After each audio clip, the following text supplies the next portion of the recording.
देख रहे हैं गुमान छत्तीसगढ़ न्यूज। छत्तीसगढ़ की हर छोटी से छोटी खबरों के लिए जुड़े हमारे गुमान छत्तीसगढ़ न्यूज से। न्यूज चैनल को सब्सक्राइब करना न भूलें। सक्ती जिले में डाक मतपत्र से किया जा रहा है मतदान। छत्तीसगढ़ में होने वाले तीसरे चरण के लोकसभा मतदान को लेकर सरगर्मियां तेज हो गई है।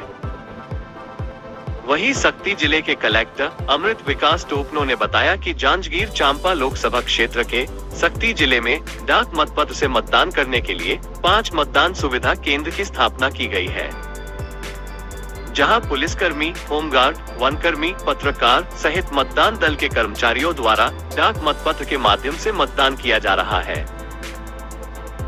जिले में डाक मतपत्र से मतदान करने 5 सुविधा केंद्र के साथ साथ बुजुर्ग एवं दिव्यांगों के लिए मतदान कर्मी घरों में जाकर मतदान करा रहे हैं।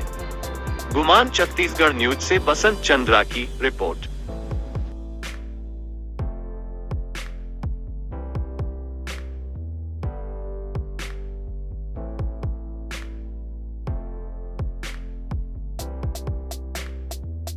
हमारे यहाँ जो चुनाव है वो बेसिकली 7 मई को है। हमारा जो लोकसभा निर्वाचन है वो बेसिकली जांजगीर चांपा में आता है। चुनाव के लिए हमारे यहाँ पूरी तरह से तैयारियाँ चल रही हैं। आज भी जो था हमारे यहाँ क्लस्टर ऑफिसर्स की बैठक करा गई थी। हमारे यहाँ 5 सुविधा केंद्र हैं।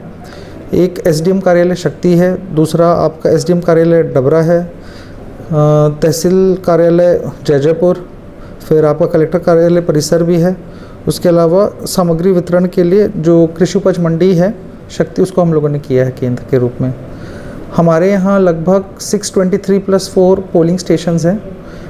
आज हमारे यहाँ जो क्लस्टर ऑफिसर्स की बैठक हुई थी उसमें हम लोगों ने बेसिकली रिव्यू करना चाहा था सिचुएशन कि चुनाव में किसी प्रकार की कोई समस्या तो नहीं आ रही, क्योंकि हमारे पास ईसीआई के निर्देश हैं कि गर्मी है तो जल की व्यवस्था, उसके बाद शेड की व्यवस्था या कहीं कुछ टूटा हुआ है तो उसको जो है निराकृत करें।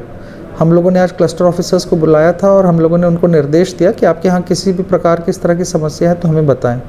इसके अलावा हम लोगों ने उनसे रूट के बारे में भी डिस्कस किया कि किसी के यहाँ कोई रूट का तो कोई इशू है कि नहीं है, जैसे सड़क ठीक है कि नहीं है, पोलिंग स्टेशन बहुत ज़्यादा दूर तो नहीं है।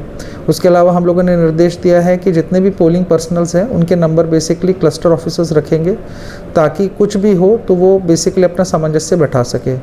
इसके अलावा हम लोगों ने एक गैदरिंग टाइप का रखा है जिसमें बेसिकली आपके क्लस्टर ऑफिसर्स अपने पोलिंग पर्सनल्स के साथ एक बार पहले ही मिल के रिजॉल्व कर लेंगे और आइडेंटिफाई कर लेंगे। हमने ये भी निर्देश दिया है कि आप एक बार उनसे मिल लें जो आपकी पोलिंग पर्सनल स्टाफ है, ताकि ये आइडेंटिफाई कर ले कि कोई बीमार तो नहीं है, किसी की तबीयत ख़राब नहीं है। अगर ऐसा उनको लगता है कि कोई भी स्टाफ जिसकी तबीयत ठीक नहीं है तो वो बेसिकली एआरओ के पास आवेदन करेंगे और एआरओ जो है वो बेसिकली आदेश करेंगे रिप्लेसमेंट स्टाफ के लिए। रिप्लेसमेंट स्टाफ से हमारा ये कहना है कि वो चुनाव ड्यूटी में भले ना रहे पर उसे हम चुनाव का ही पार्ट रखेंगे। ये हमारी बेसिकली तैयारी थी। उसके अलावा आज जो है हमारे यहाँ से ज़िले में सेकेंड रैंडमाइजेशन के लिए गए हैं और हमारे यहाँ as far as home voters की बात की जाए, होम वोटर्स बेसिकली आपके 2 कैटेगरी के वोटर्स हैं, एक जो 85+ है, दूसरा आपके दिव्यांग है। ऐसे वोटर्स की संख्या हमारे ज़िले में लगभग 122 है, तो वो हम चल रहे हैं। और इस बीच के अलावा हमारे जो एसपी मैडम हैं उनके साथ भी हम लोगों ने मीटिंग होल्ड की थी। हमने आइडेंटिफाई करने की कोशिश की थी कि ऐसे कोई पॉकेट्स हैं, इलेक्शन पॉकेट्स, जहां बेसिकली लॉ एंड ऑर्डर की सिचुएशन हो सकती है क्या, या इसके अलावा कहीं ऐसा लग रहा है कि बेसिकली मैल प्रैक्टिसेस हो, तो वो हमने चेक करने के लिए किया था। तो जो हमारी एफएसटी टीम है और ये सारी टीम्स हैं वो बेसिकली एक्टिव भी हैं और सतत रूप से हम कोशिश कर रहे हैं कि जितना हो सके इंस्पेक्शन हो और किसी प्रकार की भी जो है अप्रिय घटना ना हो। और हमारा मेन उद्देश्य 2 ही है इस बार चुनाव को लेके, एक वोटर टर्नआउट रेशियो बढ़े, दूसरा चुनाव जो है वो शांति प्रिय ढंग से निपटे और किसी भी प्रकार का कोई कम्युनिकेशन गैप ना रहे। धन्यवाद।